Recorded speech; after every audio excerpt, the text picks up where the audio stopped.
তাদেরকে গিয়ে সালাম দিলাম, 5 জন লোক আসসালামু আলাইকুম, জবাব দেয় না, মুখের দিকে তাকায়।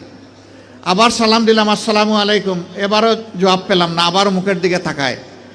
এরপরে বললাম, কি ভাই আপনাদের মধ্যে কি কেউ মুসলমান আছেন? একজন ভীষণ রাগ করে বলল, আমি শুধু মুসলমান না, বাকি ওরা তো সব মুসলমান, তো জবাব দেয় না কেন? বললাম কোনো সমস্যা নাই, আবার সালাম দিচ্ছি আসসালামু আলাইকুম। এবার সবাই সমস্যারে জবাব দিল ওয়ালাইকুম আসসালাম। জিজ্ঞেস করলো আপনি কে? বললাম আপনাদের জাতি ভাই। কয় আপনি কি সিনেমা করতে আসছেন? আমার এই চেহারা দেখে মনে হয় যে আমি সিনেমা করতে আসছি। কয় না, তা তো মনে হয় না, কিন্তু আপনার কথাবার্তায় তো এরকমই মনে হচ্ছে, তো আপনি কেন আসছেন? আমি বললাম আপনাদের হাত ধুইতে আসছি।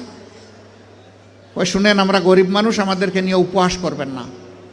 আমি বললাম আল্লাহর কসম আমি উপহাসও করতে আসিনি। তাইলে আপনি আমাদের হাত ধোয়াবেন কেন? আমি বললাম তোমরা সমাজের হাত দাও, একটা দিন অন্তত তোমাদের হাত ধোয়াই। কই আমাদেরকে ছেড়ে দেন, আমাদের অনেক কাজ, বুঝতে পারছি না আপনি কি জিনিস। আমি বললাম যে আমি বড় শক্ত জিনিস, হাত না ধুইয়া তোমাদেরকে ছেড়ে দেব না আমি। রোদের মধ্যে ঘামতেছে, একজন রাগ করে বললো, এই দে, উনার এত শখ জাগছে, দে হাত দে, আমারটা আগেই দিচ্ছি। তো উনি হাত দিল, আমি ধোয়াই ঠোয়া কসলাইয়া পরিষ্কার করে বললাম ভাই অনেক শুক্রিয়া তোমাকে। একজন একজন করে হাত দেয় আর খিলখিলাইয়া হাসে।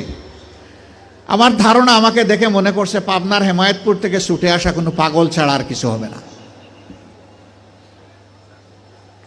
হাত ধোয়ানো শেষ। এবার আমার 2 সঙ্গীকে বললাম যে একটু খাবারের প্যাকেটটা দেন। বললাম না না, এগুলো লাগবে না। বললাম কেন লাগবে না ভাই? তোমরা তো চাওনি, আমি খুশি হয়ে দিচ্ছি, একটু নিবা না? জি না জি না জি না, এগুলো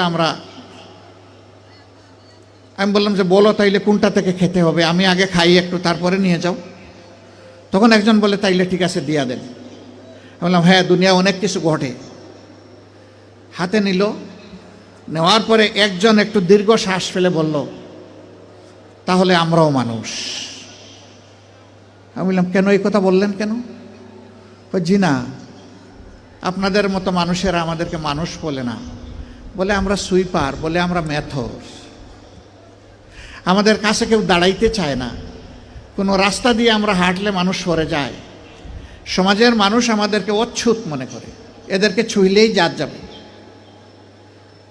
আমি হাত জোড় করে বললাম, সোফা কাপড়ের ছোট লোকদের পক্ষ থেকে আমি তোমাদের কাছে ক্ষমা চাই, আমাকে ক্ষমা করো, আমাদেরকে ক্ষমা করো। আমি আর চোখের পানি ধরে রাখতে পারিনি, টপ টপ করে আমার চোখ থেকে পানি পড়ল। যে মানুষগুলো তাদের জীবনের পরিশ্রমের বিনিময়ে সমাজের চাকাটাকে চালু রাখে, আমরা কিনা তাদেরকে মানুষ বলি না, আমরা তাদেরকে সুইপার বলি, মেথর বলি। আমরাই কমজোর। আমি কাঁদতে কাঁদতে এসে আমার গাড়িতে, আর ওরাও আমার সাথে কেঁদে কেঁদে তাদের গাড়িতে উঠে গেল। সম্মানিত ভাইয়েরা, কেন এই ব্যবধান? এদের ছাড়া কি এই সমাজ চলবে?